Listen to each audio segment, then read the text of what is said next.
So CPR has worked on the climate change regime for several years now and in several capacities. We've also worked with governments, including the Indian government, and with both the IPCC and the UN climate change negotiation processes, and producing documents and drafting text. As part of the annual calendar of events in Delhi is a COP debrief that we do. We sort of deconstruct the outcomes from the annual climate change conference.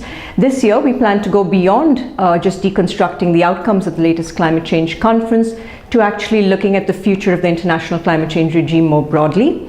The international climate change regime has evolved from being a very top-down prescriptive regime as exemplified in the Kyoto Protocol to a more sort of hybrid regime which is centered on nationally determined contributions from individual states. And in this context, we are beginning to look at what the future might be, both in terms of implementation, but also in terms of the number of actors that are involved in implementation.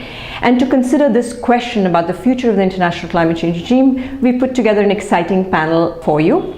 We have Dr. Joanna de Pledge, who's the editor-in-chief of the leading interdisciplinary climate change journal, Climate Policy. In addition, we have Mr. Chandrabhushan, who is the Deputy Director General of the Center for Science and Environment. We also will showcase our own work in this field, in particular looking at innovation and experimentation in the international climate change regime. And the session will be moderated by Ambassador Chandrasekhar Dasgupta, who is the architect of India's position on international climate change in relation to the UN process. So we have an exciting panel for you, and it's an exciting time in the international climate change regime in terms of its evolution, and we look forward to having you there.